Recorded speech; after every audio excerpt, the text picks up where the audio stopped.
So itong i-review natin ngayon guys, isang digital multimeter, oscilloscope multimeter. So 3-in-1 siya. Pwede siya sa oscilloscope, multimeter, tapos signal generator.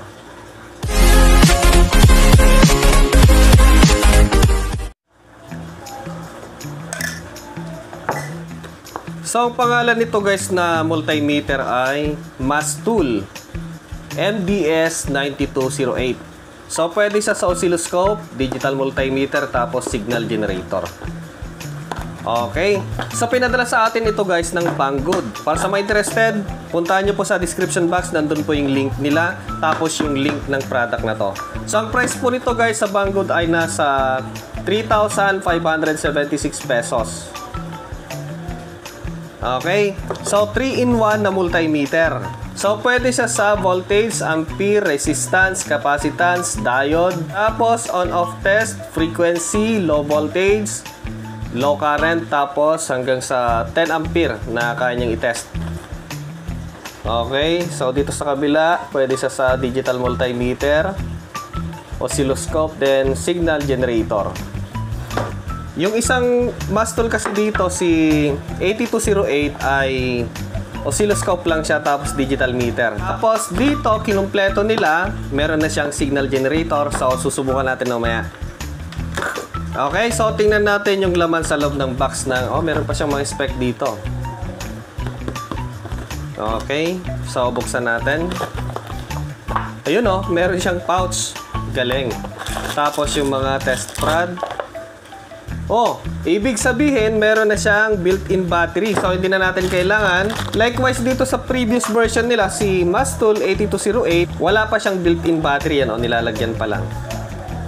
Okay. So, dito, meron na siyang built-in battery. So, rechargeable siya. USB Type A, tapos Type C. Okay, tapos meron siyang manual dito. Yan, tapos pwede na natin gamitin itong manual, reference natin. Okay, so ito po yung laman sa loob ng box ni Mastool MDS9208 3-in-1 multimeter. So dito, tingnan natin.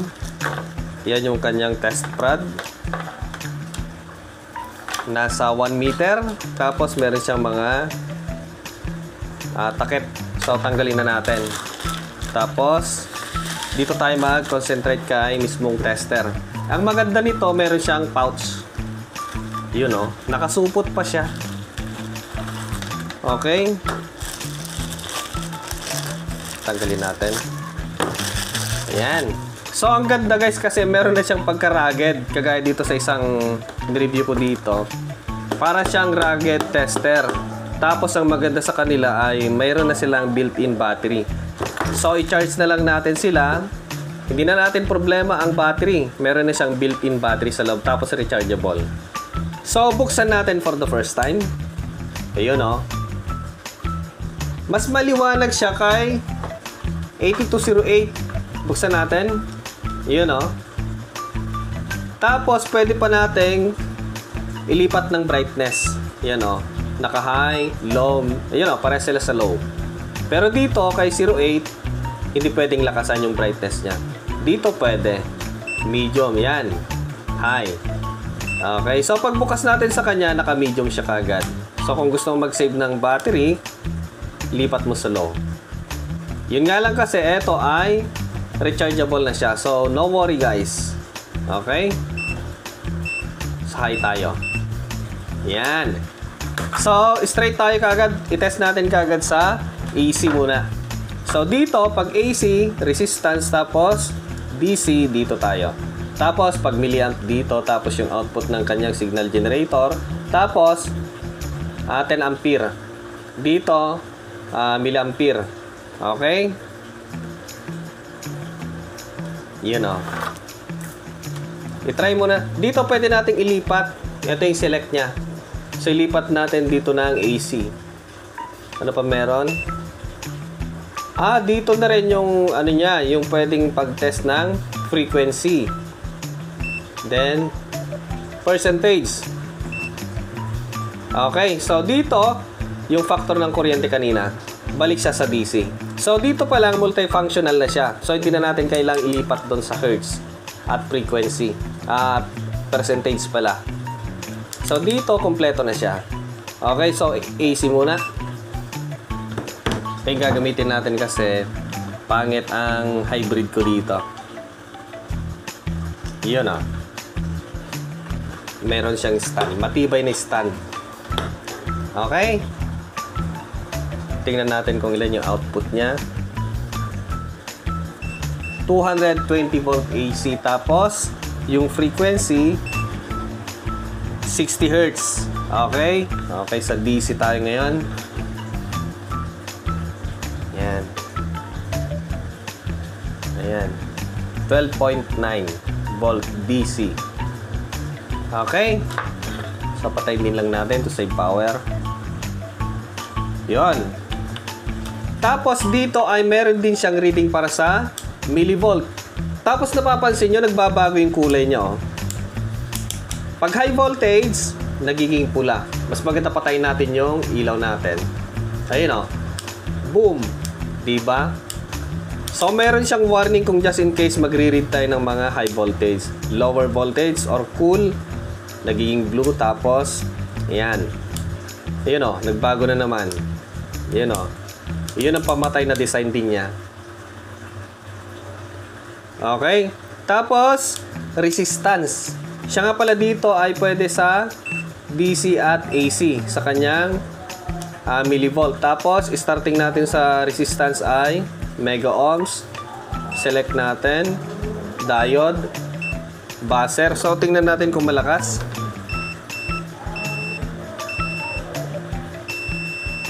Ayun. Malakas din naman. Tapos, ang susunod ay balik siya. Bali, 3 lang siya. Then, capacitance. Subukan natin dito. So, hindi naman complicated masyado pag-reading ng resistance eh. So, dito lang nagkakatalo sa capacitance. Try natin.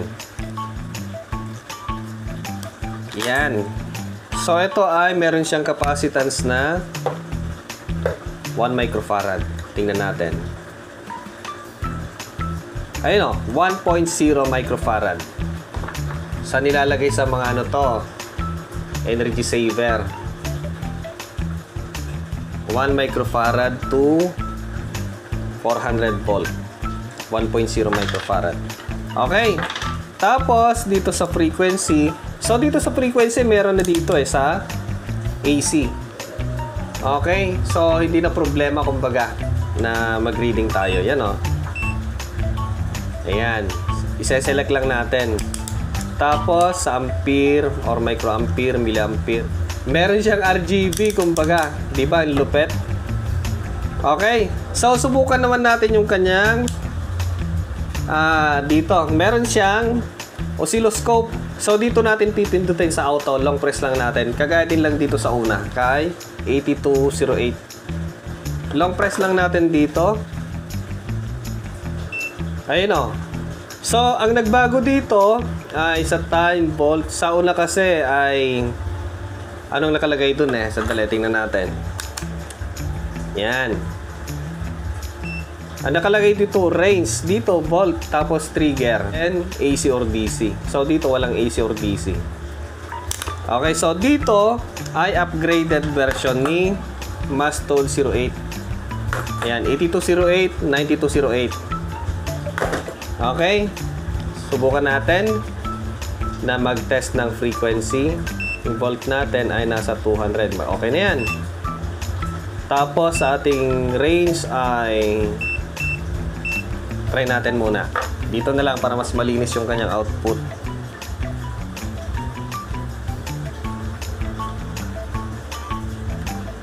Yun. Then, i-try natin. Okay. Yun o. Malinis na malinis. Ayan. Okay. Pwede nating i-adjust pa. Yun o.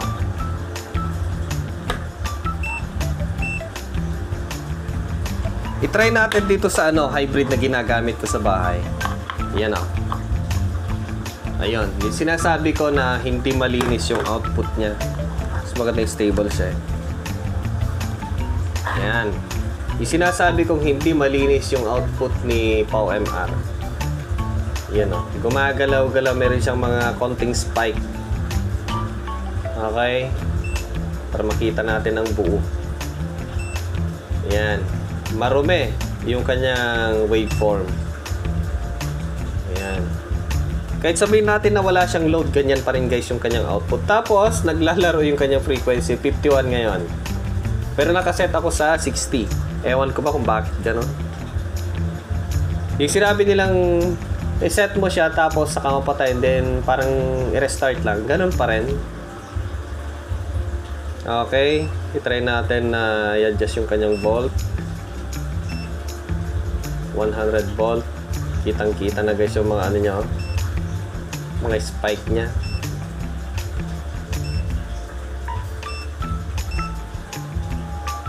Okay. So, mas malinis si Thunderbox. For me ha, mas malinis yung kanyang output. Yan.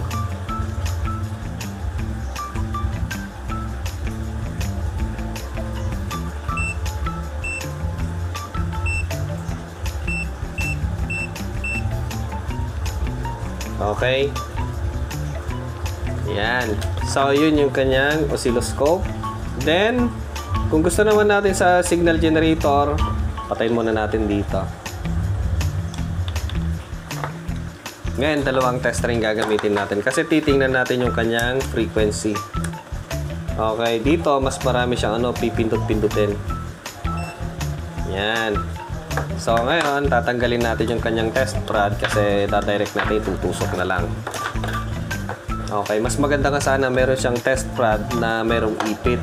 Sana, kung maaari. Mas maganda sana. Okay, so ang pipindutin natin dito para lumipat tayo sa kanyang signal generator dito sa kanyang brightness adjust. Long press lang natin. Ayan, nandito na tayo ngayon. So ngayon ay tutusok natin ngayon dito. Okay, kung sa bagay, kung signal generator kasi ay itutusok mo lang naman sa transistor ganun kung may mga i-test ka. So ayan guys, square wave yung output natin ngayon. Tingnan natin sa range 3 volt, okay na yan. Yung range lang, yan o. Okay, lipat natin yung volt nya.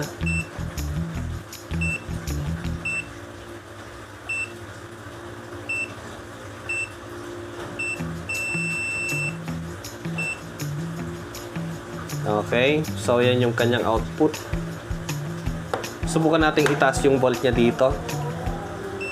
Volt. Dito natin ililipat yung kanyang volt. Yan o. Volt, tapos up and down, tapos yung gusto nating puntahan. Exit, kumbaga sa waveform. Ayan, tapos kung ano yung pipiliin natin, up, sine wave, square wave, or yung square, triangle, or ramp. Okay? Tapos exit, sa volt naman tayo. Subukan natin sa 3 volt. Naka 3 volt na pala. Okay, exit. So, yan din guys, yung output niya. Tingnan natin na mas malapitan. Ayun. Tingnan natin yung yan, yung kanyang output. Subukan naman natin sa sine wave. Yun yan yung kanyang output. Subukan natin kung malinis nga talaga yung output niya. Kung safe ba. Ayun, napakalinis.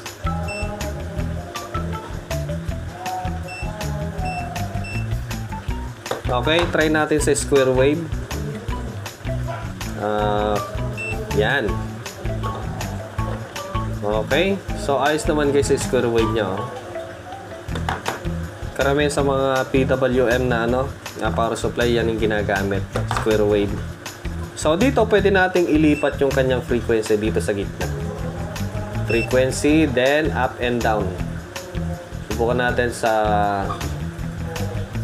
50 Hz, 50 kHz. Ayun, pinakamataas. Then, exit. Ibig sabihin, okay na yon. Yan tumaas yung kanyang frequency. Tingnan natin. Yan. Square wave, nasa 50 kHz. 50 kHz tayo dito yung setting natin. Duty cycle nasa 50%. Dito pwede tayo maglipat ng duty cycle niya. Okay. Lipat natin ng 70%. Yan. Okay. Mas humaba yung kanyang offset ngayon. Okay, so subukan natin sa sine wave. Medyo matagal ngayon guys kasi isa-isayin natin. Sine wave. So naglipat siya sa sine wave. Subukan natin sa mas mataas na frequency. Subukan natin sa 100 kHz yung pinakamataas niya. Tapos pinakamababa ay 100 Hz. Okay, try natin sa 100 kHz. Yun o. Okay, ngayon kung ilipat natin sa pinakamababa, magbabago din siya. Bali, ang magiging okay niya ay sa exit. Yun o. Nagbago na ngayon. Ngayon, tingnan natin. Palalayin natin. Palalayin pala. Hindi. I-zoom out natin. Yan. I-zoom out natin. Pagdi pang zoom in. Yan yung 100 Hz. Ngayon, taas natin ng hanggang. Kahit pa paano okay na siya. Sa mga nagsisimula, technician. Okay, 1 kHz. Yan. Bumilis naman siya ngayon. I-zoom in natin. Boom. 1 kHz. Try pa natin sa 50. Mataas na pala yung 50. 20 na lang, kunyari. Ayan, tumaas yung kanyang frequency. I-zoom in pa natin. Yan. 20 kHz. Okay. Tapos, kung gusto nating patayin yung kanyang output, eto guys. Eto yung kanyang on and off. Yung auto. Mga multi-functional button. Yan o.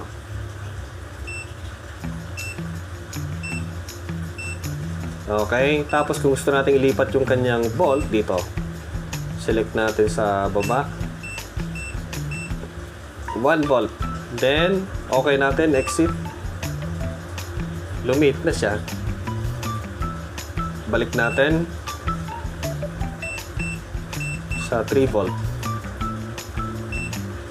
Boom. Ayos. Automatic pa siya mag-center, oh. Okay, tapos kung gusto nating i-save, long press lang natin ganun, setting natin. Ayun, di ba? Ganun. Tapos kung exit tayo dyan, long press natin dito. Boom!